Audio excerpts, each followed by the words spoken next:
What's up, guys? How's it going, What's peeps? crack-a-lackin'?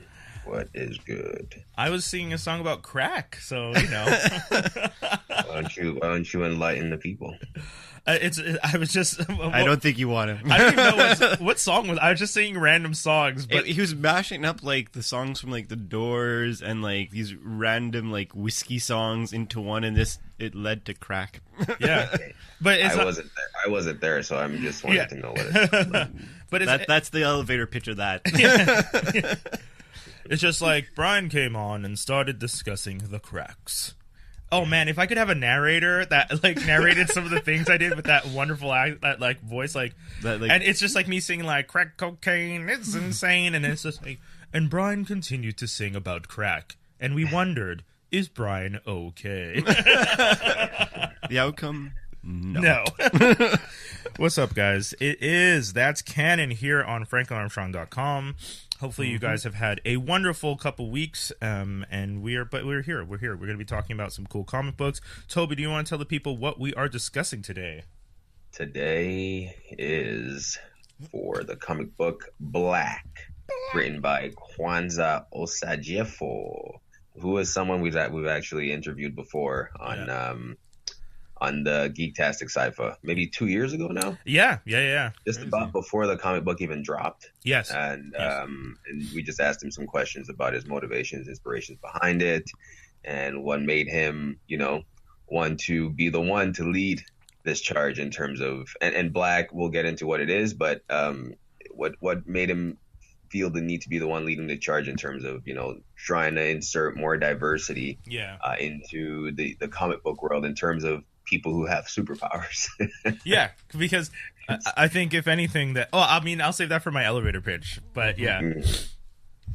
Yeah, so I guess without further ado, are we doing elevator pitch or am I reading the... read it first. Read it first, yeah. Okay, 1 second here. We're gonna... sometimes you want to be prepared. I don't actually have it in front of me right now. But that's okay. In the meantime, I'll do really quick. Dave is here. Dave, say what's up to the people. Hello all, Dave from Squared Idea, co-writer and colorist for Trinity, which should be actually, depending on when you listen to this, we're hoping to get it out by the end of November 2018, beginning of December 2018, depending I always on say our timeline. just assume that you've already done it. Yeah, so... Because the episodes come out like a couple weeks later. So go to, find us online. I've won the lottery by this time, guys. You're listening to this while I'm sitting on a beach in Cancun somewhere. Yeah, so and it may come true. So definitely reach us out on squared-idea.com to find out where you can get our prints, or if you want to just get them digitally, go to Patreon. Find us either underneath Squared-Idea or Mike Wilcox The Fathom or Trinity, and that's about it. Word. I'm Brian Cool. Holiday. I'm cool. And I'm Toby. That fit dude I on feel the gram. narcissistic now. You guys are just naming names and go on this tangent. That fit dude on the gram. Always, I'm Brian right. Holiday on gram. HOLIDAE. All right, sorry. Yes, so going back to Black, which is the graphic novel we're reading today.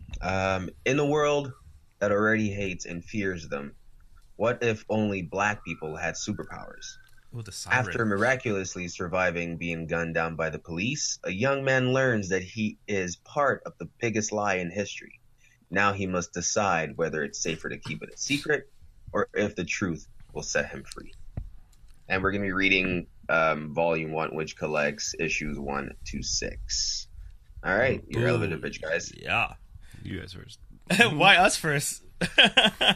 You go first. No. Come on, Dave. No. Why are you afraid to do this one first? I like You know your what? opinions first. Mine is going Your subtle opinions in between. It's going to be interesting to hear Dave's perspective on this because of some of the words and the choice, Yeah. Linguistics and exactly. yeah. But I'll say. Oh, I gotta, Dave. Did you understand everything that was? I understood everything Okay. very clearly. It's not that bad. I don't live under a rock. No. I But mean, it has certain some of it things. was written in actual patois. That's more what I meant. Oh, well, no, obviously not that part. Well, that's Like, what not I was that saying. part, I was like, but- did you understand the patois? I was like, No, but I got the idea of what's going on. Yeah. It's not that hard. oh, I figured as much. Okay, Toby. Okay, we're gonna sandwich it. I mean, for me, it would be more, an underground sort of X-Men. Okay, if you ever seen The Gifted?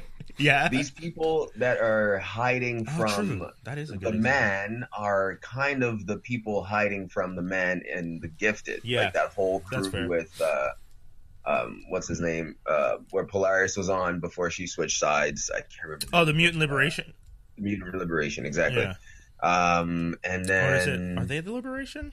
Or are they the? No, the Mutant Underground. Mutant Underground. Sorry. Mutant Underground. I think yeah, the Liberation might be the other ones who are like, we want to liberate all mutants so they can do whatever the hell they want. Yeah, sorry. And now there's some that live in the sewers, like the Morlocks. Now, Yeah, too, yes. They've essentially brought the Gifted. Yes, which yes. is interesting. Yes. Anyway, so the Mutant Underground from the Gifted, except they're all black. Yeah. Yeah. They're all finally discovering their powers, although there are some who have created this whole network of people with powers, and they've been hiding it, kind of like the X-Men, working towards acceptance.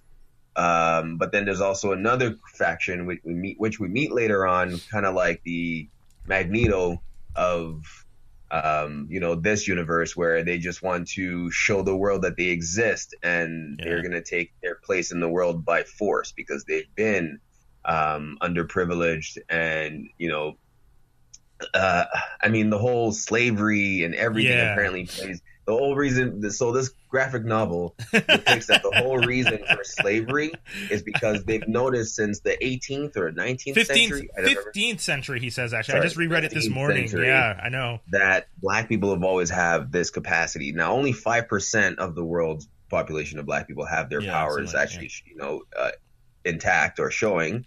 So that's what, the man has been collecting black people ever since to do experiments on them. Yeah. The whole Tuskegee thing probably comes into because they reference military experiments and stuff. It's pretty deep in terms of how what the references they use. This is less elevator pitch and more just facts. Yeah. Hey, listen, I know it's hard. You're holding the door open, bro. No, no, it's hard though. I same issue I would have. Like describing this is so hard. That's why I wanted Dave to go, because I was like, it's a lot. It's kind of hard. I could see a ragtag group of X-Men trying to find their place in the world, and they're all black. But, that's a perfect one. That's. I like that there's that long speech, and then the guy's like, "Hey man, you're holding an elevator," and you're like, "Okay, let me give you a one-liner," and you give the one-liner. Yeah. Okay, Dave, you're next, man. Okay, so don't be nervous, Dave. Don't be nervous. So like, I feel like, anyways.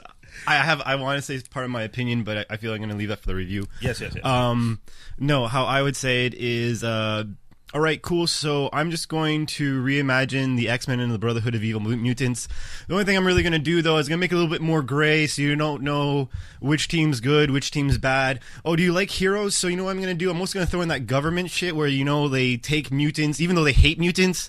I'm going to take mutants and make them work for me, and obviously just double-cross them eventually. Well, and, how are you going to make it interesting? Oh, how am I going to make it interesting? Well, I was going to, they're black. What? That's the mutants. They're black. So people have to like it. The power sets were pretty interesting too. But anyway, go ahead. So my elevator pitch is, same thing, mutants, because there's no.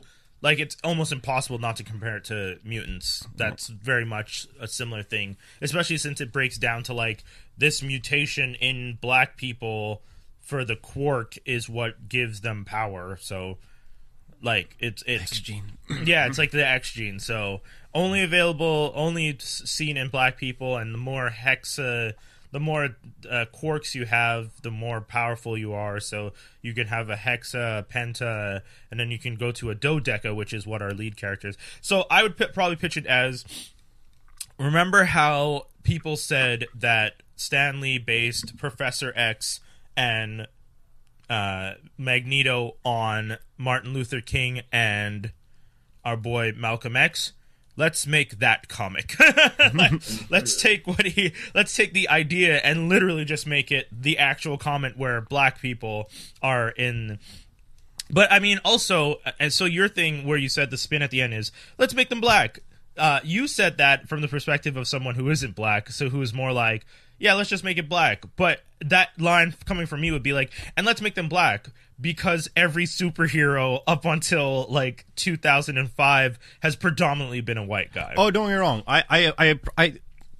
I don't want to get into like it all completely. I appreciate a lot what was going on. There's just the problem with this book and my. Oh, sorry. Well, we're not. We're gonna discuss that later. But I'm just saying, as the pitch, like when you said, "Oh, like and let's make them black." So for me, that pitch of "let's make them black" is an important aspect of it because of the fact that there's like, you know, how many black superhero comic books can you pick up as a person of color growing up between the 40s and today? Oh, completely agreed. Yeah, so that's why that pitch is important. And I mean, even if you said it like that, like even if you were to say like, oh, and let's make them black to make it interesting, yeah, that actually is a pretty big selling point. So, but that's the elevator pitch.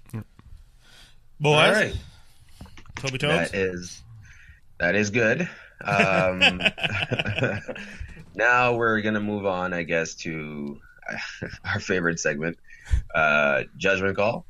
Last week we had Doc, or last issue. Yeah. We had Doc versus Dave, and it was Monica Rambeau versus Andrea Beaumont. Yeah, I think so. And we gave that last one to Dave. So today it's going to be the winner, who shall go first, Dave versus I. I thought it was winner gets. Okay, cool. I thought winner got to be the judge, but that's cool. Whoa, I mean, dude, cool. We set this up. You saw the sheet. You could have changed that. No, I'm good. I still have an ace up my sleeve. Don't worry about that. Oh boy. Yeah, I was actually looking forward to being the judge because I was just like, so I'm down. I'm completely because down. I essentially know Toby's been looking forward to going up against you Really? again. No, I'm not saying he said it. I just know you two, Yeah, and you it's guys true. like to challenge each other. True.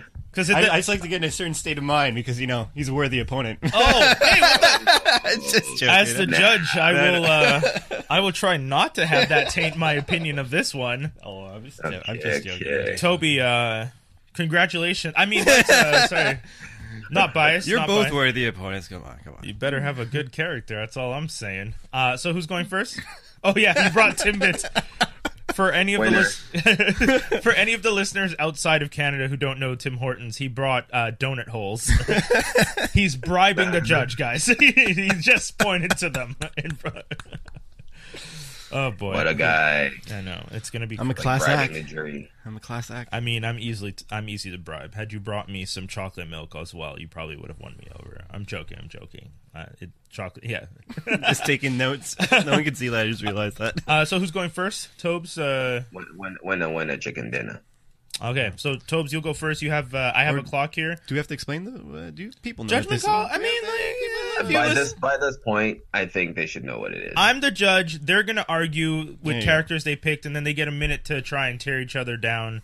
And then I sit back and watch as they shoot darts at each other through the screen, and wonder if we're taking this too seriously. And I get concerned for both of their mental health. Because sometimes Dave and Toby go a little hard in the ring. Since the Hey, first it's funny, episode. it's been a while for me. Yeah, since well, I've yeah. actually done one of these. Yeah, So I don't know how. Shake the you know, dust how off, right? shaky- Shake the rust off. You got, I'm gonna be a little rusty for sure, but hey, I'm ready. I'm ready. Okay, kids. So 3 minutes starting. Toby, you ready? Yeah. Starting now. All right. This character that I chose did get one appearance in a non-MCU film. They didn't use him very well. He was poorly portrayed, non-emotional, and just very stale in his prime appearance. And that character is the Silver Surfer. Ooh. Good luck, Dave. This is a character. For those of you who don't know, the Silver Surfer is a humanoid with metallic skin, and he can travel through space. And I was going to say space and time, but it's not really space and time. It's really just space. Yeah. With the aid of sort of like a surfboard-like craft. And originally, he was a young astronomer named Norin Rad from a planet named Zenla.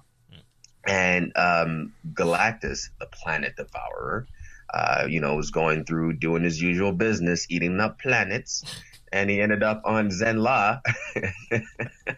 And Norin Rad ended up saving his home world from Galactus by serving himself up as Galactus's herald. And what that means is that in order to save his own planet, he's going to start helping Galactus devour other planets, but going there first and scouting and seeing, and taking out any sort of threats that can get in the way beforehand. But as the story goes on, this is still someone who, again, I'm not going to say he's human, but he's human-like. And imagine having to save your own planet, but by doing that, you need to kill millions or even billions of others, and what the emotional weight of that could be eventually on you as a human. But you know that as soon as you start fighting back, he's going to go back and take your home planet away. So was this a selfish move by Norrin or not? And it's interesting to me, because I don't think it's a selfish move, because Galactus gonna be Galactus and Galactus gonna eat no matter what. So what if Galactus ate the whole entire universe but left Zenla as the only place because of what so in a way he's sort of saving some essence of the universe by sacrificing himself as the herald. But I feel like there's so much more to explore here. His struggles with doing this, serving for Galactus.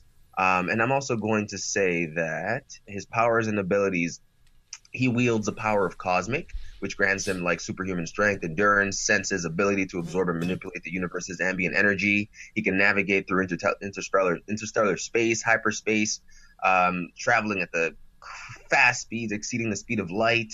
And if you've seen him in Fantastic Four, they can stop him. I don't think anyone can stop him. That's all right. My time. Yeah, you have 4 seconds left, but all right. I got into his whole, because I just like the emotional. There's so much to be told emotionally with this guy that I want to get into. Okay, so he was at 3 and 4 seconds. I wish I didn't choose another character. Yeah, I was getting buried. I'm gonna get buried. Okay. So Silver Surfer, the cosmic being who self-sacrificed, versus rough. I really wish you didn't choose such a obvious choice. Okay, no, I'm good. Hey, I'm man, good. remember, you guys get a minute to tear down, so if you can do it. I'm already working on that more than my actual pitch here. Okay, just give me a sec. I'm good. All right, starting right now, Dave, you can go. I'm going to be talking about the unsung hero of the Green Lantern Corps and the Yellow Corps. I'm going to be talking about the infant prodigy Soranik Natu, or Soranik Sinestro, the daughter of Sinestro. Oh, so basically, what this girl is, she was initially estranged from her father because Sinestro, as many people know, after he got his green ring, he destroyed his own home planet, or basically trashed it up a bit, and everyone on his planet hated him because he basically imprisoned them underneath his rule. So his wife, who is actually Abin Sur's sister, went to hiding with her daughter just to save her. So she's on. She eventually gets on Korgar, which is her initial home planet. And even though home planet hated Green Lantern rings, a Green Lantern died, and she eventually was given one. She ended up becoming a very prominent member of the Green Lantern Corps. She was actually a doctor before becoming a Green Lantern, and when she was on her home planet, when she actually got the ring, in order to help people, she ended up using the Green Lantern ring to do medical procedures, and everyone basically banished her because she was what the hell, you're using the Green Lantern ring, it's a sign of evil. Which she thought was the same. She had a complete internal struggle being chosen as a Green Lantern. She eventually meets the likes of Guy Gardner, Kyle Rayner, and she realizes, hey, it wasn't the ring, it was my dad that was a dick. Well, actually, she doesn't know who it's her dad. She eventually finds out that she's Sinestro's daughter.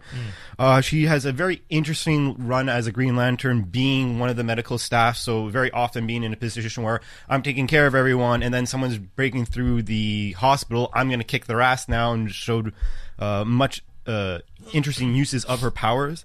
Other interesting facts about her: she ends up having a relationship with Kyle Rayner, which is very important, and she ends up having a little bit of that while he's a White Lantern. Well, sorry, he's torn apart, because they get their relationship is torn apart very shortly before he becomes a White Lantern. Other interesting story arc is they end up Kyle Rayner ends up fighting a guy from the future who's trying to bring back Sinestro, and after he kills him, he finds out that it's actually their daughter, She ends up hating him. She eventually becomes the new leader of the Sinestro Corps. She then, actually, her and John Stewart merged the Green Lantern and the Sinestro Corps together for a while they worked together. That ended up falling apart because the Green Lantern who hated a Yellow Lantern killed that Yellow Lantern, and then she's like, screw you guys, and she's like, I'm leaving, and now I'm Serenic Sinestro, which is the first time she takes on the Sinestro mantle name. And then she takes them away, and then for some reason, it's now fallen off the grid, which a lot of the cores have. They've been focusing a bit more on Green Lanterns again, but I think it'd be a great way to expose her, show Sinestro, and enrich the Yellow Lantern heritage. Okay, perfect. 303. Okay, deep breaths, everybody. I think that was a good first round. Some very good points were made on both ends. What was his character again? Oh, he hasn't even said go yet, bro. He hasn't even said go. He was just asking because he may not have. Serenic Sinestro. Or Serenic Not 2, which is her first name. Yes. Sorry, it's like the first name she's given at birth because she doesn't know that she's Sinestro. Okay. Like the family that is Sinestro a last name or a first name? No, it's a last. I don't know what his first name is, but I know the last name. He goes by Sinestro, but it's his last name. Okay. It's like Cher, but backwards. Yeah. Okay. So yes. We've all had a good deep breath, right? Mm-hmm. Okay. I'm gonna start the clock. You have 1 minute, Toby. Are you ready? Right. Yeah. I had to look up the character again. Okay, yeah, starting. Listen. Hold on. Starting now. Now, I'm all for bringing forth new characters and trying to make them seem cooler than they actually are. In this case, Serenic Sinestro? But who cares? They've been trying to make a Green Lantern type movie for so long now that I don't think someone as obscure as this is going to be in the forefront leading the charge in any way. The story that you just told, I don't know if anybody else was listening to it, just does not sound interesting to me at all. He's the love interest of a Green Lantern. I don't even care. She's a love interest of some Green Lantern, and that probably makes her I don't know. I honestly don't even know what to say to your character, dude. It's just why did you pick this? Okay. I'm asking, diversity. It doesn't matter why you picked it because no one cares. Fair enough. Serenic Sinestro. That's your minute. That's your minute. Get out of here. That's all I got to say. I'm not even going to waste my time. All right. I already know how I'm going to start my pitch now. So, with in the other corner, Dave, starting now. So that's just bashing down women and people of color and that. Because you could cast a woman, and you were talking about diversity. She covers all of them, and you could cast her as anything, but she's not. She's like a neon pink skin, so anyone could play her. As for your boy, it's called failed attempts in video games, failed attempts in keeping up his own comic book line, failed attempts in being his own TV show, failed attempts in being in a movie. Failed. Oh, by the way, his video game is labeled as one of the worst games ever. And you know what? Oh, how many times have we heard this? Oh, my city got destroyed. I'm sorry. Now I'm going to fight the tyrant. Oh, that's not rinse, rather, and repeat of every story ever. So, yeah, I'll go with that. I'll save you 10 seconds. I'll save you 10 seconds. Are you talking about the Super Nintendo video game? Nintendo, if you're going to quote me right now. Oh, get out of here. Okay, boys. Get out of here about the game being... Come on. Okay. No, it's just he can't succeed in whatever he does, bro. Whoa. You want to talk to me about Time. so many other... Come on, Toby. Where's the 30-second penalty, Judge? Well, I get penalized. Hold on. Well, you were going to. I had to defend myself. I was up against the ropes. In the time where you and I had it, I actively stopped talking, and you kept attacking me. You kept going with him, so you both. There's no penalty if you're both egging each other on. Okay, thank you. You're lucky I didn't turn your mics off. All right. So with that judgment, so reviewing both characters, Silver Surfer, obviously an amazing character, very powerful, very interesting, cool story. I will agree that his story has been done in numerous ways. Has it been done properly? I don't know if we can say that. For your character, funny enough, your character I actually know from Injustice and not from the actual main DC canon. And the character is very interesting. And if I'm not, I'm guessing this is similar. The character hates Sinestro. Well, initially, like by the time, like what I was trying to say before, and obviously, I was, no, but I mean that's she eventually because of Green Lantern, like in both universes, from what I saw, she hated Sinestro because Sinestro did act like a monster. Is there more story to be told with her and the Yellow Lanterns?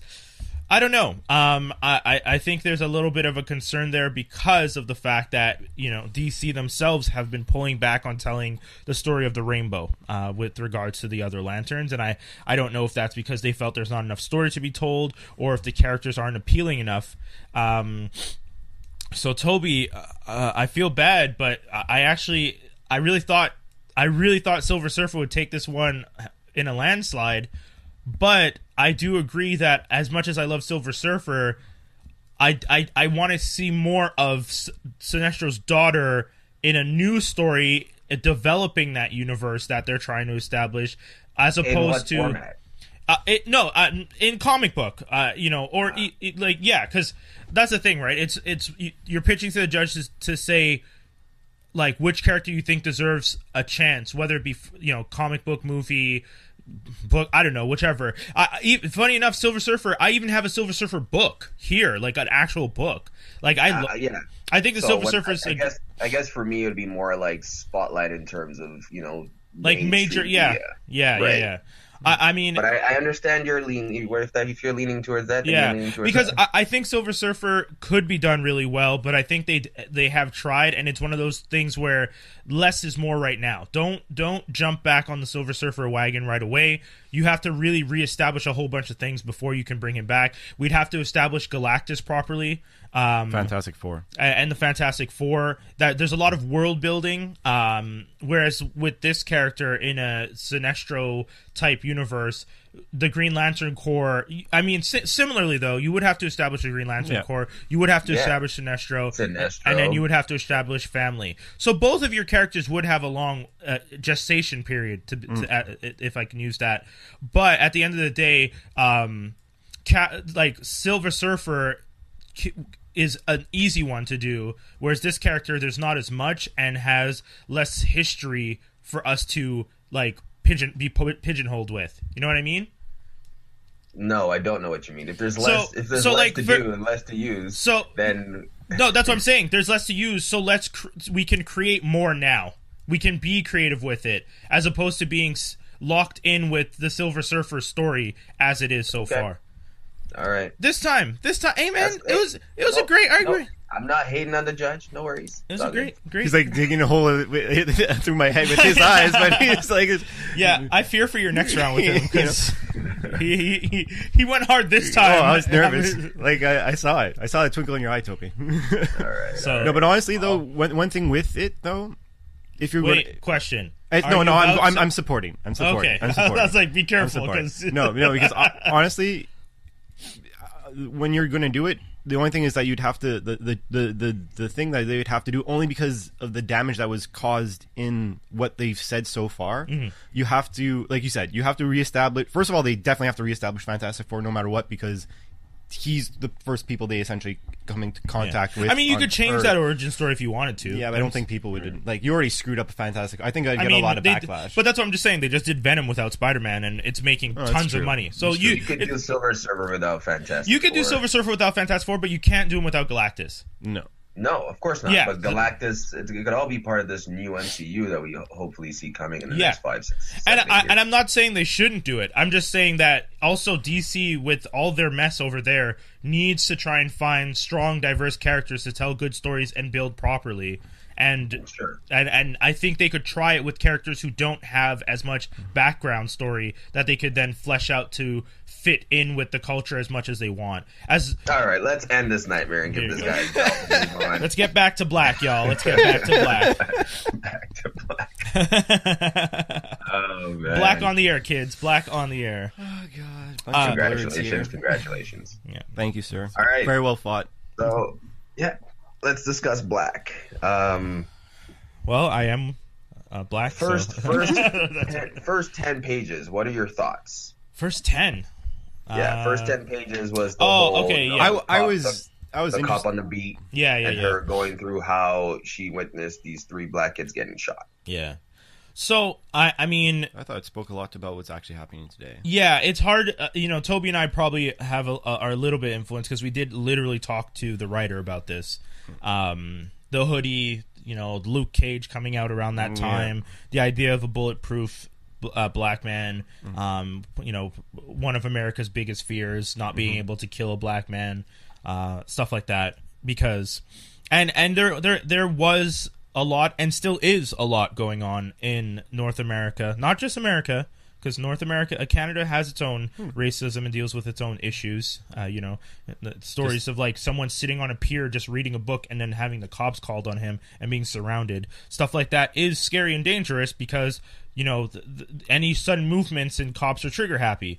And that's and once again, one of the things that a lot of people like to paint on the cops is that they're all white. I'd like to point out that the cops are blue. It's not a race thing when it comes to the cops. They are trained with certain biases, and yes, white cops may possibly have these biases more through cultural interactions than a black officer who feels like they need to protect their community. And that's what I think the beginning of the comic book is she Latina, I guess, is the sense I'm getting. It's really hard to tell because it's black and white. Yeah, the whole thing is black and white, so they try to depict people who are black and light skin, and I just can't tell, and even their names don't really actually necessarily tell me. Yeah. But that was one of my criticisms, though. Although I thought the art itself was good. Yes, but I thought choosing to go with black and white, I didn't like it in the sense that I really thought that it gave me the perception that through the writer's eyes, there's only 2 types of people. Or at least in this world, there's only 2 types of people. Because you didn't have an Asian... There's no East Asians. No, there's no East Asians. I don't know. But there's no... No, there's no Spanish, there's no nothing. There's really just one or the other. And I thought that was like... Had you added... And like I would have added light colors, though. Like everything like faded. Yeah, but that's the thing. Because I don't know if there's not Spanish. Because I think the cop is Spanish. But I'm saying like you couldn't identify that. Like, even sometimes exactly. you're like, is this person standing in a shadow, or is this person like? Because there was 1 or 2 times I'm like, is this person? Yeah. Of what descent is he standing, or is he just standing underneath a tree? Yeah. You know what I mean, like that type of stuff. Yeah, because it's hard. Yeah, it's a little like even that like perfect example right like there. When the first page where she's being interviewed, you can definitely tell that the person interviewing her is I would say blonde, white person, and then she has she has darker hair, but is it black or is it supposed to be brunette? And her facial features do to me indicate more Latina or like Afro-Caribbean. Possibly, but I'm not 100% sure. And also, her eyes are drawn pretty light, so I can't really tell. So yeah, I mean, the first 10 pages, though, like you said, where she's telling the story and they're talking about following. Like she gets the call, she's trying to get to the kids first because literally, and this I do agree, the description of the description of the person that the dispatch gives for the crime is black. In basketball shorts and a t-shirt. I wear basketball shorts and a t-shirt. Yeah. Toby, and they even said like in their 20s. Yeah. And what's crazy about that is this is another thing that's also resonates with what's happening today is a lot of I don't want to generalize, but there have been some white some cops or whatever or some people who have actually said, oh, he looks like he was older when the kid was like 14. Oh, it's like there's this certain vision or view they see of like black kids where like even though they're in their teens, to them it's like there's even just because they're tall, they're just like this imposing, man. He looked like an aggressive like let's say the person is supposed to be an aggressive like 20-something-year-old, they'll like pull over a 14-year-old kid and be like, oh, he looks like the person in the description. It's like he's like a good 6 to 7 years younger. Like I get it. When I was 13, I stopped getting carded. Oh really? I stopped being carded at 13. that surprising. I remember my mom's friend came over one time and asked my mom if she could set me up with her daughter, and my mom was just like, "Isn't your daughter 18?" And she's like, "Yeah." She's like, "My son's only 13." She's like, "He's 13?" Like, I legit, people thought I was 18 when I was 13. But can I ask, but that's not because I'm black. That's just because I was a big teenager. But can I ask, because obviously I didn't know you at that age, like, were you someone who you could have actually pulled it off? Like, were you taller? Did you have, because, like, example, sometimes you have that with like, example, I've had friends that, like, okay, you're taller, you have a bunch of facial hair. Yeah. Even though you're 14 or 15, you could easily go get his booze. Yeah. You know, without getting carded. He didn't really have a beard or anything back then. Because, like, right now he's all burly right now. Yeah. So. Yeah, he didn't. No, I was in the cadets when I was 12, so they made me shave, even though I had peach fuzz, but it never really grew into, like, legit facial hair. Okay. I only actually started having facial hair in late high school. But that's the point, like, the idea that, you know, that it's that easy to see a young black man and assume aggressor, and in the comic book it's the same thing, and that's why the officer Waters, I think Waters, is like trying so hard. She wants to get to the scene because she's just like, that description is so vague, it means they're going to go after everyone in that neighborhood.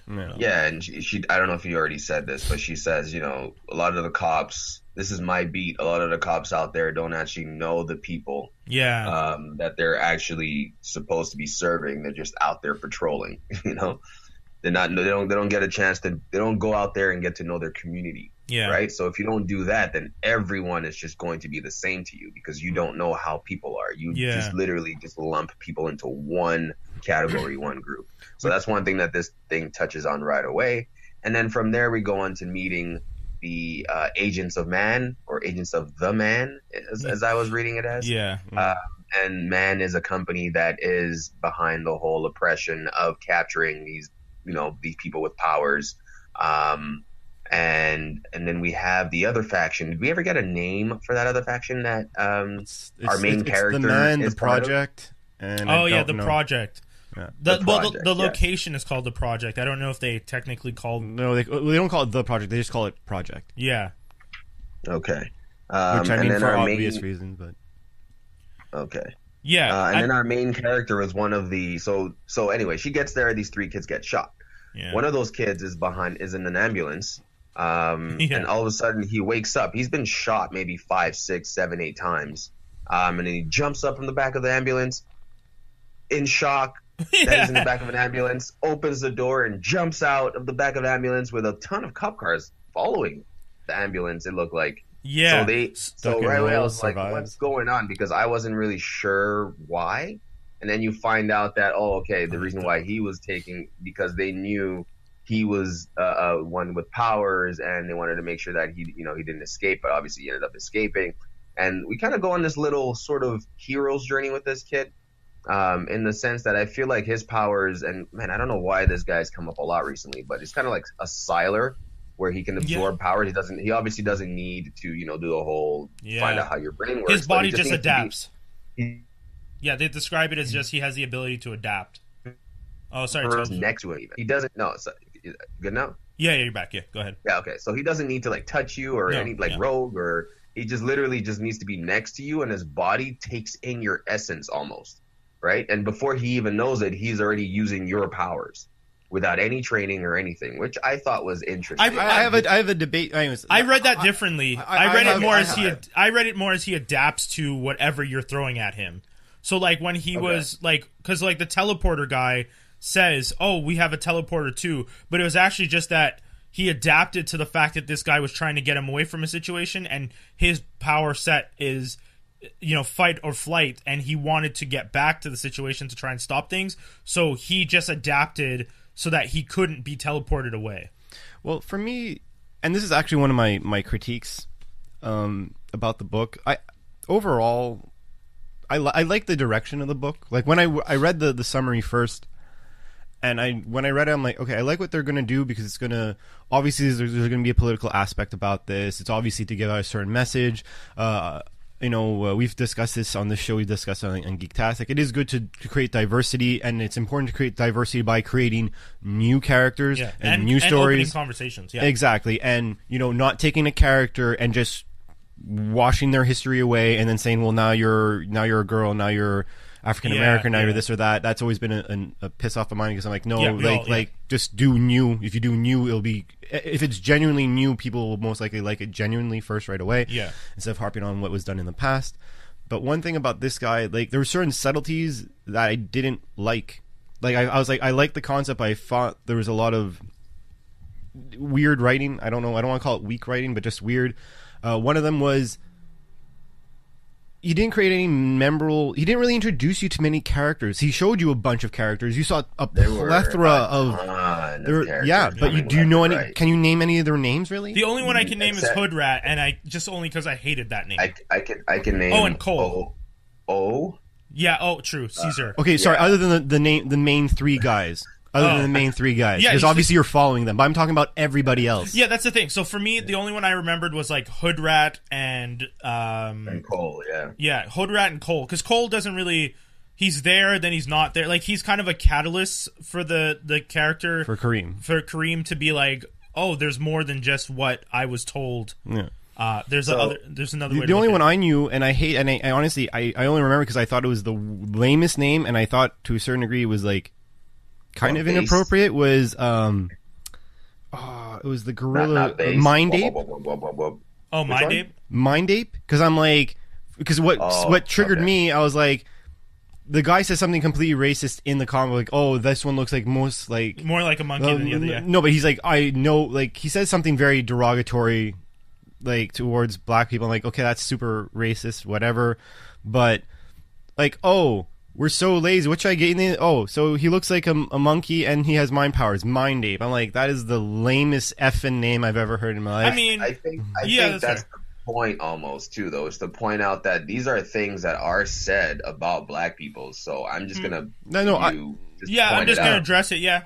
And I agree, because the whole idea. But I agree because I agree, like, the concept of, like, calling out that's fine, but then calling the name that name, I was like, that's both lazy and that's if anything, that's the thing you're trying to not promote. You're trying to go against. So I 100% accept what you're saying. I will point out, though, that one of the reasons I think the writer was doing this, hopefully we could ask him ourselves one day, but the idea is, like, a lot of black heroes were given names based literally on what they look like Black Lightning, Black Goliath, like that's a history with black characters. No. Like, where it's just like, because like Superman, Batman, Flash, and then you have a black character, Black Lightning, like Black Flash. Yeah, like stuff like that. It's always this weird thing of like, oh, he's black and this is his power. Whereas with like white heroes, it was, and it's just as bad for women, because the women would be she this, she that.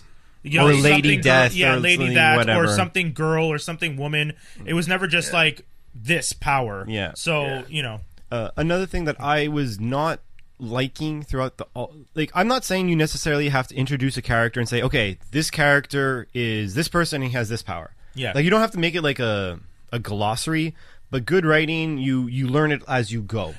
And one thing about this one, basically, O was the only one who was very apparent, because he was fast, and every time you're fast, you assume that you could also manipulate time. Right. Cool. I could go. He wasn't necessarily fast. He was just manipulating time. Do you think that really? Because initially when I was reading, I thought it was speed. No, I always thought it was time. It's like he can slow down time, so he moves faster. Okay. But then, like, when you find out the other guy who has speed. Oh, sorry. Yes. Yeah. I always did think it was speed at first. I didn't realize it was time until he said it. But then he starts mentioning time. And yes, that's true. And then when you find out that he's Juncture's dad, then it makes sense. Yeah, I was thinking of his dad, whose power is still... His dad can see 3 seconds into the future. So and then he has this sort of machine, cerebral. Like don't even get me started. That is something I want to get on, but that's going to require a minute from me. Because that's a mini rant for me. I think what we're saying here is that the message is clear. The reason behind this whole graphic novel is very clear. The execution may not be as on tight par, in my opinion, as we would have expected. I think there was a lot of just throwing characters in, and for example, I'm just going to go to one of the scenes where X is in the prison cell with O. X and O. Oh God, I just said that. Thank you. That's one thing I'm happy I didn't have to Especially bring that since up. he says, "Oh, you're his new son," and the new son Exactly. is that was funny. Yeah. I did notice that before, but I just thought it was funny. Anyway, sorry, go ahead. He's So in they're prison. both in the prison. They were captured by Man eventually, like towards the end, anyway. Yeah. And then as they're breaking out, so apparently O was just always there undercover the whole time. With all his posse, not just him. With yeah, exactly. He was able to let everybody get caught so they can like break the system from the inside. So it kind of like alludes to, you know, like going in, like let's say for example there's injustice in the court system. Yeah. What it's kind of saying is that like, you know, you should go in and just try to infiltrate and make Fight the the change system from internally. within, right? Yeah. I think that's the analogy there, though it's not that well executed. I'm going to say that that's what he's trying to get across. Yeah. And then all these, so there's a whole battle scene happening with the characters that are in the prison, fighting against the Man guy and his robots, whatever they are. And all of a sudden, all these other people start breaking into this facility at the same time, and new characters. And I'm just like, whoa. Yeah, what's too much going on. It's like, how come, why now? Like, how come this couldn't have been done before? Why is it that now that they have this X guy that you guys don't want them to get because his power sets could actually potentially give white people powers? Apparently, that's why they want to capture X is to do some experiments on him and to take find his out the essence core. Yeah. Exactly, and give it to everyone else that isn't black. And yeah, I'm just like, so if you guys could always break in, and why didn't you? Why'd you wait till now? Yeah.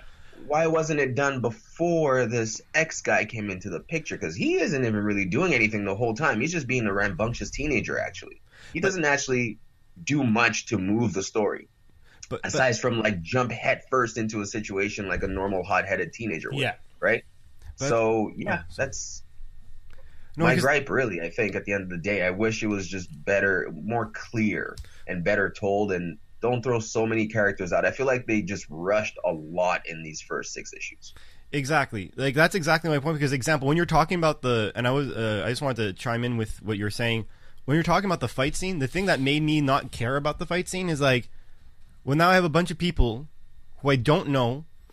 A lot is happening, but since it's black and white, you can't even really trace who's doing what. So what does this fight mean to me? I don't know who's doing what to who and whatnot. And if we go back to the powers just for like 2 seconds, in my opinion, you don't even know what Kareem or X's power is. Because initially it's bulletproof. Then it's indestructible. It gets pushed off the thing. Yeah. And then one person says you adapt. One person says you steal. He actually says you're not going to be able to steal my power. So what the hell's going on? Then if we go back to Juncture for 2 seconds, when he's fighting X in the training simulation, they're boxing. Yeah. He's like, "Oh, I've been fighting you for 30 minutes. How do you know, considering who we are and what we can do? How do you know?" And he's like, "Oh, you could see into the future." And in my head, I'm like, so that A doesn't answer the question. B, he could be a telepath who's actually just reading your mind the whole time and could stay ahead of the game. Yeah. He could have sixth sense like Spider-Man. It could be anything. He could have super speed. Yeah. And you're just not noticing. Exactly. Yeah. And then for me, what I was dying of laughter is, so they get to the very cerebral machine, which I was like, this is a blatant ripoff. Like, one thing I don't like, and it's one of the subtleties, he's not subtle with... It's cool that you're not subtle with the message you're getting across. Like, you're using the words like the project, the man, you're shooting things out there, the history, cool. But then, like, it's... Anyways, I want to finish my point about Juncture first, sorry, I'm going on a tangent. But Juncture, he's in the cerebral machine. He's like, so I'm going to be able to times my power tenfold. I'm like, okay, cool. So now we're finally going to get someone who's going to say exactly what his power is. And he says tenfold, and he's like, I could see 3 seconds into the future. And I'm like, so now you'll be able to see 30 seconds into the future? And now you're going to... And then, like, he's seeing, like, all these alternate realities and stuff. And I'm like, that was when I'm like, the writer is not, in my opinion, not being clear about either A, what the machine can do, or being clear about what his powers are. Because is it 3 seconds into the future, or is it you could see 3 seconds, like what's that Nicolas Cage movie? Next. Like is it Next, where you see 3 seconds in the future of every possible reality? Yeah. Or is it I see 3 seconds into the future? Because if I see 3 seconds in the future, I just know I'll move away from a bullet. Yeah. I'm not going to necessarily know 3 seconds. Oh, what are all my options? Should I take the bullet? If I don't take the bullet, what's going to happen? If I take the bullet in the arm, like That's Yeah. very interesting because it really doesn't make sense. Like, then how do you know which one is a reality that you're supposed to be moving with? exactly. So Yeah, because he Seeing figures all out these different ones. he figures out the most likely course of action based on going into the machine. But then you're like, but how did you figure that out? I agree that scene again. I mean, I think what the writer may have done here is because this whole project was a Kickstarter project and all that jazz. So I don't know if it was a matter of how much money and how much story he wanted to tell, and he could only tell all the story in 6 issues as opposed to 8 issues, or if he was just going by the old-fashioned standard of like one arc is usually 6 issues. You know, like classic. So I don't know, but there definitely was too many characters introduced at once. He was trying to wrap up the story with a nice little bow because he only had the 6 issues, so it does go through way too fast. That is one thing. It's definitely the pacing for the story is way too fast because from It's the way too fast. Yeah, There's no character development, and that's what sucked. I don't know if they felt rushed. And that's well, like I said, touch on. I think he only had 6 issues. Like I don't think they had the money to do more. but I don't know about Or that. I don't know. I don't know about that But because I think it could have been. We could have had a little intro to Kareem, right? Is his name? Yeah, Yeah. X, yeah. X, Yeah, we could have a little like background on his like who are his parents? There's like What Is anyone looking for him? He was shot. Yeah, that's true, eh? Yeah. He's like he doesn't have any parents. That's an amazing point. I didn't even pick up on. Well, I mean, Like, where's a this bunch of- kid's like life? You the know, first time I It's read just- it, that was my thought. Like, if he was a teenager playing basketball with his friends and he gets shot and he's in the back of an ambulance, did they contact the parents to let them know their son was on his way to the hospital and if they could come down? Did they even let the parents, like, did the parents report their son missing because he's been gone for a good couple of days? Did they kill the parents? Because that's the other thing. It sounds like whenever there's cleanup crews, right? There's like whenever families get involved, they just wipe people out so that no one asks any questions. So there was like that's a big thing for X that like there's no, because one of the things they're trying to do is to identify a lot of issues in the black community, but by doing that they also negated other issues because it made it look like he had absentee parents, which is also another issue that is prevalent in the black community or shown to be prevalent in the black community, which is not true, you know, like, but they like to say that black people don't take care of their kids, and then you have a comic book where you finally you're telling all these other great stories, but then the parents don't seem to care that their kid's missing, or it's a part of the story we don't get to see, and then that's also an issue. Sorry, go ahead. Yeah, and on that note, like, bad parents don't take care of their kids. Exactly. Period. Yeah. It doesn't Bad, really not matter black. where Yeah. You know, so I don't even know. Yeah, that's like I said. It was cool to see that, you know, he wanted to use this platform to, you know, bring attention to something that was happening. And at the time when the graphic novel came out, it was the height of the whole police brutality thing. Yes. Which is still an issue. Yes. We're just not hearing it on the news anymore. It's kind of funny how the news cycles like that. Yeah. And I'm sure it's still happening, but probably not. They're just not feeding it to us at something else comes and it takes over. And Definitely. I just want to add something to about the pace quick, just because I don't want to get too far from it. One thing I thought was weird, though, I felt like issues 1 through 3, they knew it was going to be 6 issues, and I feel like somewhere between 4 and 5, they're like, oh, we're going to make more. I feel like that's because how they end it. Because initially you see it's 6 issues, right? Yeah. So I thought, okay, it's a miniseries. Yeah. And I read issues 1 through 3, it felt that way. Yeah. Somewhere between 4 and 5, I was like, wait, this is obviously having to lead to an ongoing because of how it's going. Kwanza told us he wants to write more. Yeah, so I feel like maybe that may have been something that maybe I don't want to say hampered because it would suggest that it's completely bad or something like that, which it's not. I liked a lot of things about this book, but for me, I think that's where maybe some of his setup got lost. Yeah, I liked a lot about it too. I just didn't buy into the stakes, unfortunately, and I didn't connect. I didn't connect with the main characters. There was no connection for me. That's because there was not enough character build, though. Yeah, exactly. Yeah. That's the thing. I think we can fairly say the motivation behind telling this story is good. The execution of like a fun, wild adventure on par, you know. Yeah. But it has action and all that stuff. But it really did come down to either they didn't have enough time to do the character development because of what they were trying to do, or they neglected the character development, and that's what hinders the story. Because had you given me character development a little bit for Kareem and because you know what, the person who got the most character development was Cole. Yeah.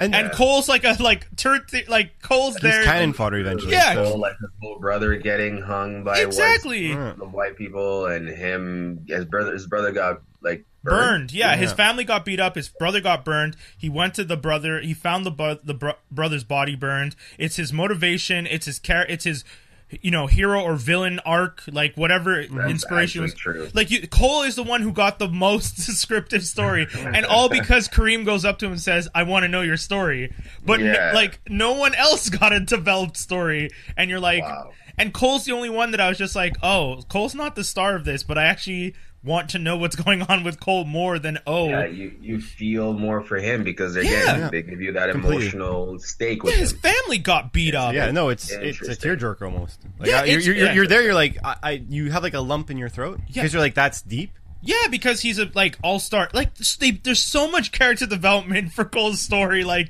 his brother's an all-star athlete. He got accused of this. They came after the brother. He was innocent. There was no there's the KKK came involved. There's all sorts of story. Stuff. And then you have Kareem. He's a kid in the street wearing a t-shirt and shorts, and he gets shot. Okay, that's the whole story you need to know for him from that on. Unfortunately for Kwanza, I think even though it was a 6-issue thing, possibly, it could have still have been developed better and left as a cliffhanger. We didn't need to have them go through the whole raid at the Man Industries, whatever it's called. The power sets were almost not clear for almost every character, except for Base. My girl Base, she's a beatboxer. Yeah, which was completely. It was good. Completely. That was the only one that was obvious. That was an example of doing that properly. Like, okay, based off of your name and based off of your actions, I know exactly what's going on. Yeah, that's what I was looking for more people. You know what I mean? Beatboxing. Yeah, it was great. She's like beatboxing and everything's getting destroyed. I was like, cool. Hood Rat, another one that was super easy. It's just like there's rats chasing him, and he's just like, and then you see this girl. It's like, oh no, it's Hood Rat, and you're like, oh, what a name. but I don't know. Like a master. Hood Rat looked like Splinter. I wish it was. There's so many things I would have done better here, or at least wish he did better. And I want to say that I really truly stand behind this. I would recommend everyone reading this just to form their own opinions. Yeah. In terms of. I would still tell people to read it.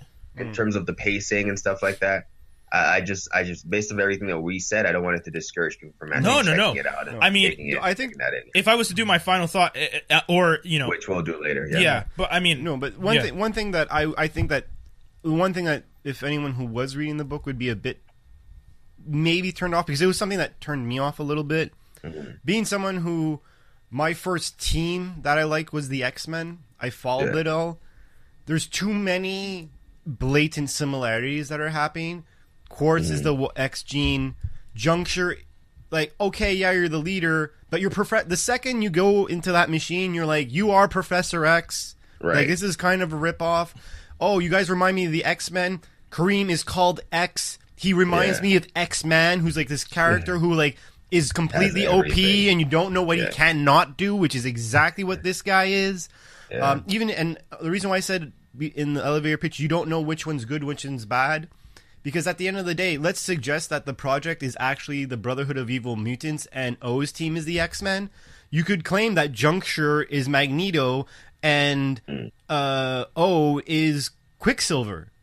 Like, you could have made that comparison because one is like interesting, like fatherish looking, and the other one's running around doing his thing. Like, there's too many comparisons for me about it. Don't get me wrong, things I loved about it. I liked how they tied it to real history. I really liked how they described the actual history of how the organizations were formed. Even though you did the X gene, I'm happy you still explained what was going on and why Kareem was important, regardless of the fact that there was no real character development. I liked all those things. I liked the trajectory of the book.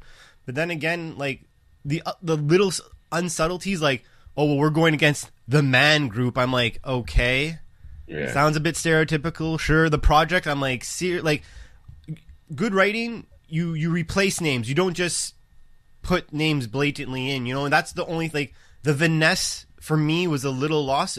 But it's still giving out, I'm happy the message was there. Yeah, the finesse, the finesse, sorry. Finesse, yeah. Finesse. The finesse, sorry. Because, example, you didn't need to call him the man.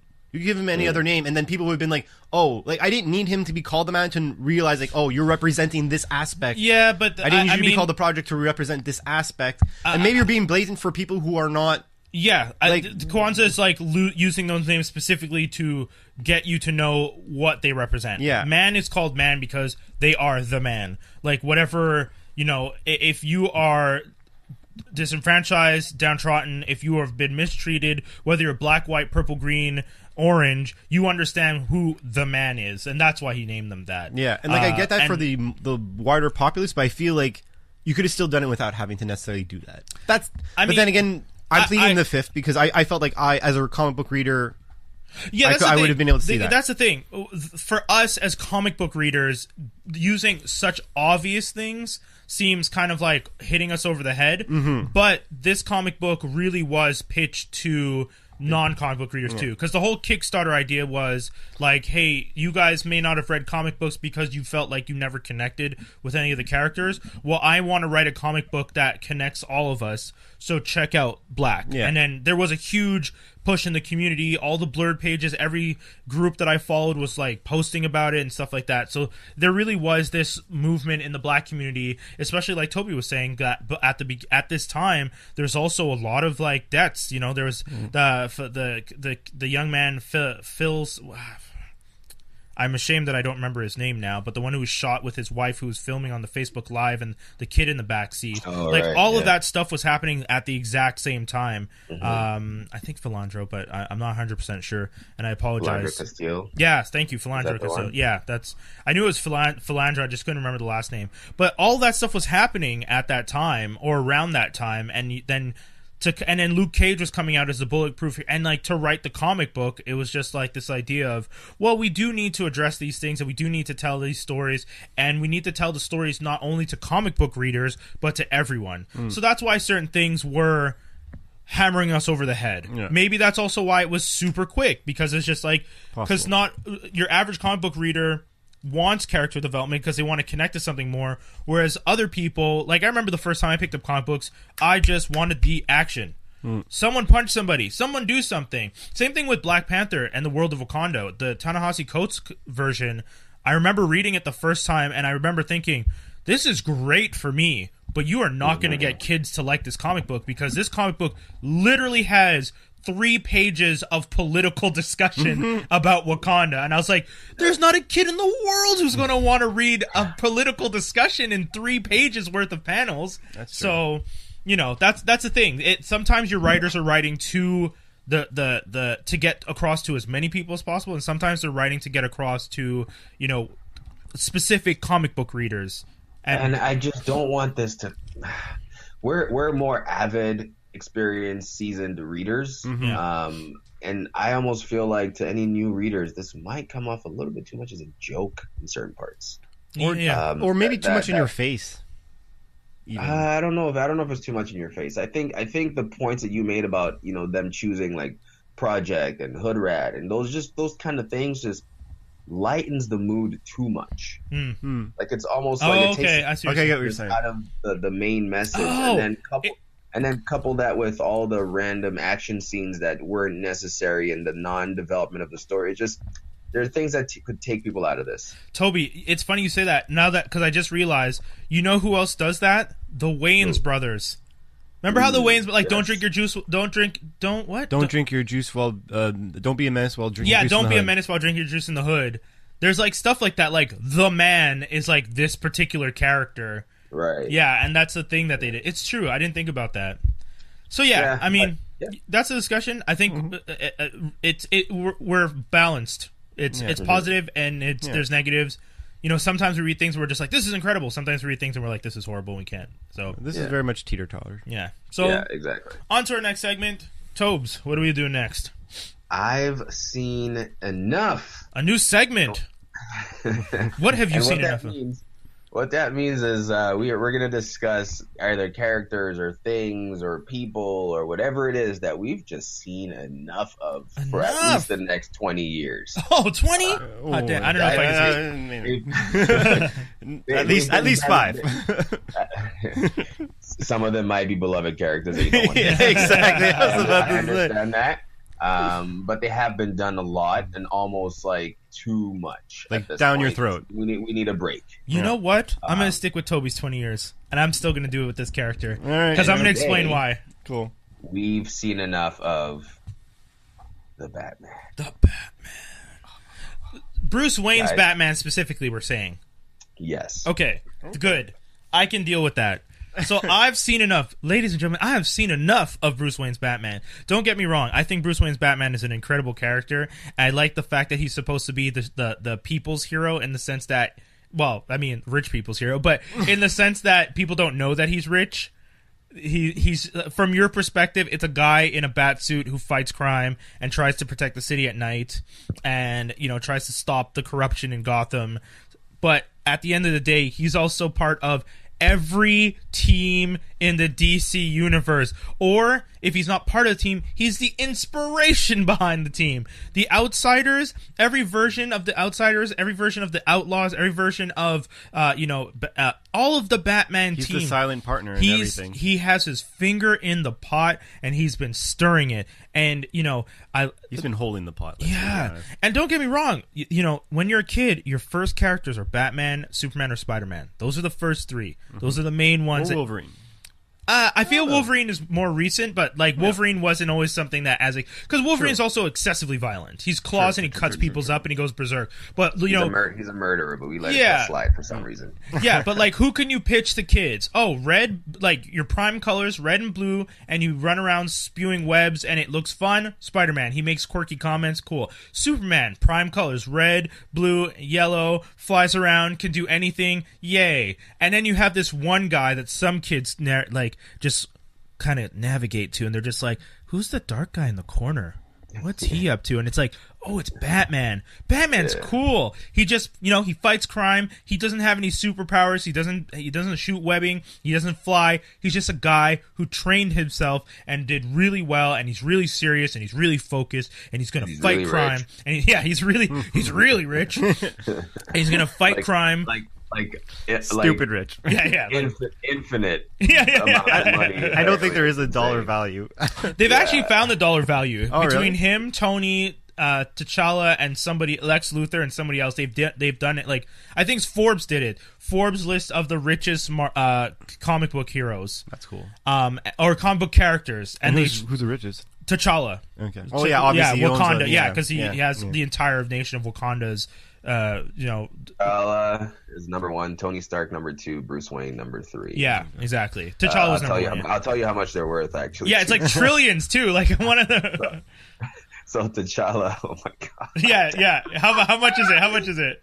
500 billion to 90 trillion. Yeah, 90. That's a pretty big range. Yeah, because they can't. Because I think the article explains they can't calculate the value of vibranium. It's hard to. I don't remember the full thing, but there's a thing about you can't calculate the value of the entire nation's worth, and he controls the nation. So it's also one of the key foundations in the production of adamantium. So he's infinitely rich. Yeah, exactly. Estimated wealth for Tony Stark, 100 billion. Yeah. Bruce Wayne, 80 billion. Yes, that's it. Yeah. So, but the idea is 80 billion, but. Yeah, anyways. We've talked about it when we did Batman White Knight, and he's running around putting a couple $1 million into the city every month, every year, yeah. But to get back to the discussion, the reason I'm saying Batman you could do without Batman for 20 years is because like I was saying, there are so many teams inspired by him. You don't need to see the Bat to feel his influence, and that's why I would be okay if they took him out completely. And they tried when they killed him off, and they had Dick Grayson take over as Batman, and they should have done that longer instead of bringing him back from the dead. So I don't like how for example in the Suicide Squad movie they felt the need to even insert him. It's just this is need to insert him unnecessarily. That's just making it very almost it feels vile. It's like, why? I get this vile reaction from it. It's like there was no need. It didn't move the story along. It was just a weird. What, he stopped Harley and the Joker and that's it? It was like there was no need for the Batman in that story. Deadshot. Yeah. Well, there's also. Oh yeah, that's true. There's also no need for Batman as far as telling me more of his origin stories and his. Oh no, everyone knows what happened. Like it's done. And they seem to every movie that we've ever seen, Batman, Superman, seem to reinsert that. The only one that hasn't done that, Spider-Man, found a way to do that with Homecoming. The most recent, Yeah. Well, the thing. So, sorry, go on. Yeah.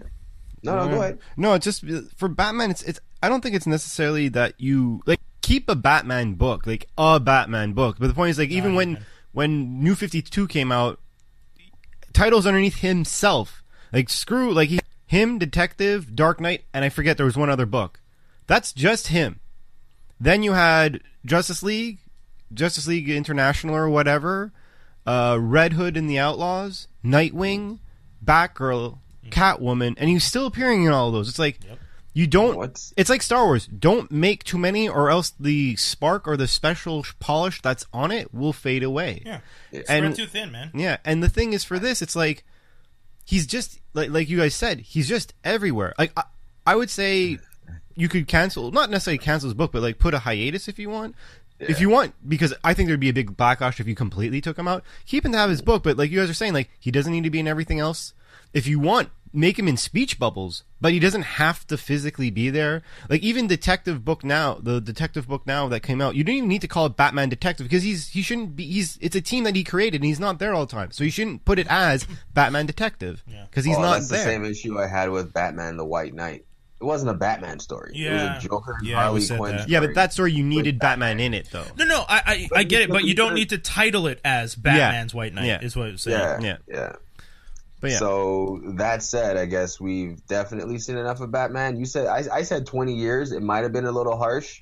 I just feel like he's never had that hiatus from the spotlight. A lot of characters have had some sort of like hiatus, like you had the death of Superman. And stuff like that. I feel like there needs to be like a Batman goes away sort of. I'm telling you, if they had actually killed him with Darkseid and like, or even if you throw him back in time, but they didn't do that whole story where he's traveling back through time to come back to Gotham, you just let him disappear. You let Dick Grayson and Damian be Batman and Robin. You let everyone in Gotham just deal with things the way they're dealing, and you let the heroes stand on their own 2 feet. It would have been really interesting. But instead, they threw him through time. Then on top of that, when he came back, they doubled down. He created Batman and Robin teams all over the world. All over. Knight and Squire. Batman International? Yeah, That's it, and it was just everywhere. And I was like, why are you guys doing this? Like, why? Batman Incorporated. It's just like, why are you guys deciding to double down on the Batman being back? But you know, it's to sell comics. So. But at the same time, this actually could have been done recently, and it would have been a very simple answer. So there was a recent issue or arc where Batman was supposed to finally marry Catwoman. Oh yeah, I saw that. And they got engaged. They were going to do it. Last minute, they don't. You know what I would have done? I would have been like, you know what? Fuck yeah, I'm getting married to this girl, and you know what? Here's my beeper number if you need to call me for advice. I'm taking a break. You want to know why I'm taking a break? Because I'm tired. I'm too jaded. And like, I'm saying this as a super Batman fan. And you guys know this. I bet people who've been listening know this. You could have easily had him taken out. And then for important events, you could have been like, oh, you're back. He's like, well, what do you expect me to do? Like, the island that I was on was destroyed. And I was trying to enjoy, quality time with my girl. But like, you drag me back. And the second he's done, they're like, where are you going? Like, I'm going back on my vacation. Like, screw you guys. I'm going on my vacation. My billions of dollars, I'm going to use some billions on me for a change. Yeah. I'm being a little selfish, which he's not been, he's been selfish in the sense of how he runs things, but he's not selfish in his acts, because his acts are never necessarily for himself. And what's bad about this whole, like, oversaturation of Batman is if you actually watch the last Justice League movie, you realize unfortunately, you start to see how useless Batman really is. They really did a bad job of making Batman look like Batman. He looked worn down. He looked like he couldn't keep up. You actually saw his dependence on gadgets, which didn't really work. His his combat skills in this Batman movie were questionable at best. He was aggressive. He was like way more aggressive to like stop people from fighting back than a martial artist. Yeah, you know what I mean. So it was. Well, he was killing people in the movie. So like, I mean, that's where you first went off wrong, right? Like in Batman, Superman, like. For example, like there's that time when he's driving the Batmobile and he grabs another car that someone's driving and is dragging it around and beating up like the street with the car, and people are like, well, I guess that guy. I'm like, no, that guy's dead. There's no, this is not one of those like cartoons where you see the building falling down and you're assuming that everyone left.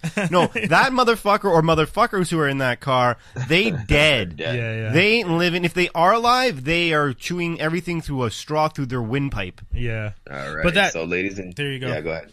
I was just about to say the same thing. We've seen ladies enough. and gentlemen, we've seen enough. There you go. We've seen enough Batman for, let's give it at least 10 years. 10 years. I don't want to say 5 because I feel like 5 is even too soon. Yeah. At least 10 years. Come back fresh. I say break the one issue. There you go. Yeah, exactly. So, right. Final thoughts, Tobes? Final thoughts on Black. I will always bet on Black. I'm kidding. I agree. I agree. I was expecting a much better read than what I got. Yeah. I liked the approach in terms of the message he was trying to get across. Yeah. I didn't like the approach in terms of how he tried to get the message across, and the supporting cast of characters. The story I wish was a bit more fleshed out. I understand it's a Kickstarter and the whole 6 issues thing. That's okay. I get that. I definitely get that, but I think it's not going to be lost on anyone reading this that there was a bunch of stuff that was rushed. Yeah. So I don't want to be delusional about that aspect of you going into it. But it is still cool to check out to see, and maybe someone else who reads this can go, I know how I could do this better, because now he's actually opened up a gateway for people to go, hey, we can actually do this story. Maybe he may not have told it well, but we could probably tell it better. Right. So that's one positive that I can take away from this, is hopefully this inspires someone else to actually write more stories like this. And eventually we actually get to a place where it's normal to hear stories like this done properly. My final Afrofuturism isn't like that movement. Yeah. Sorry, go ahead. No, it's all good. My final thoughts. I really like the direction of the book. I think it was a good step in the direction of answering the call of there needs to be diversity of something new. I will agree with the general consensus. Great direction, great idea, not necessarily the best executed in regards to a bit of originality.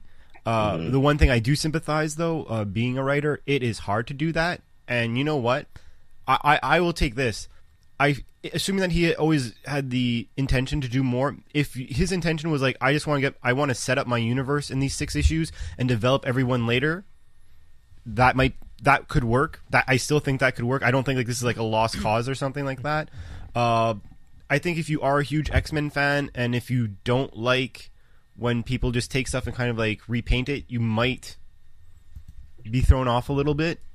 But other than that, again, like, it is sometimes hard to create something new from scratch, and the message that's going out is at least a good one. I'll already give my rating. My rating is a Canadian pass. It's 3. Oh, what did you say? A Canadian pass, 3 on 5. Because he last time he gave like a 5 on 10. Like he came out to a 5 on 10, and we're like, oh, that's a fail. He's like, and then it's a Quebec pass. Actually, a Quebec pass. 60%. And I do recommend anyone to pick up, because it's still worth reading, because it's still an interesting perspective. Yeah, for sure. Yeah. I mean, we all got our copies. We're supporting. So there you go. Yeah, exactly. My final thought, similarly, I think, like I do agree with what you said, which I think it's really cool. If the first 6 issues were done as, here's the action, and then the next arc is like, here's some backstory, here's some history, here's building more, I'd probably be okay with it too. The fact that I think, if anything, if I'm not mistaken, Kwanza and Tim Smith III were working on a new superpowers, Black, and it was going to be a different character. It's going to be a woman. So I don't know if that still touches. They're going to redo this story, or no, it's completely different. It's a different story set in the same universe, from what I understand. I don't remember all the details for it. I just remember that it was a woman on the cover, and that they were working on something. It may have come out. I may have missed it. Apologies to Kwanza if you're listening to this. Yeah, Sorry, what? It's called Black AF. Yeah, exactly. But did it already come out? Yeah, I remember seeing it at when I went to go grab this one, actually. Okay, yeah. So that's the thing. I didn't. The comic book store. Yeah, I didn't read that one. And from what I understand, that one is not. It's not a continuation. It's set in the same universe. It's like Fear the Walking Dead. Maybe I'm not 100% sure. But all this to say, I trust in Kwanza's writing. I think Kwanza has great ideas. Like I said, in my mind, it really did come down to 6 issues to try and tell everything that you wanted to say, so it was hard to hold back, and I think that's what we got. We got 6 issues of like trying to say everything at once, and exactly, which unfortunately, and I hate that that's the feeling, but it diminishes a compelling concept with a very underdeveloped story. Yeah, so I similarly am giving it 3 on 5. Quebec pass. All right. Interesting. I'm just, since I had to give my rating, I'm just gonna go 2.75. So you dropped it down on purpose. It just exactly. fails now. It just fails unless you're an American. It just fails, but it's like on that borderline of just check it out anyway. You know? Yeah, that is one thing we're all saying. Check it out. Definitely, it's definitely a pickup. Yeah, it's definitely, or at least a read through. Okay, guys, that's the whole show. That's the whole show this week. Hopefully you guys enjoyed it. Once again, we just reviewed Black by Kwanza. How do you say his last name? Osajyefo. Yeah, that's why I had you say it, because you definitely know how to say it better than me. And Tim Smith III. Those guys wrote a super awesome comic book, and you guys should check it out. So squared-idea.com. Dave, the boys, the whole crew, check them out. Check out the website. Follow them on Patreon. Get all the information. It's available on the website. Hit up Tobi at that Fit Dude on the Instagram, and me at Brian Holiday, HOLIDAE. Check us out, frankandarmstrong.com. We also have Geektastic Cypher, we have Running with Wolves podcast, and we have K and Them podcast. All of those are available on frankandarmstrong.com and probably on podcast platform. So thanks for tuning in. We're out, boys. Ciao. Peace. Peace.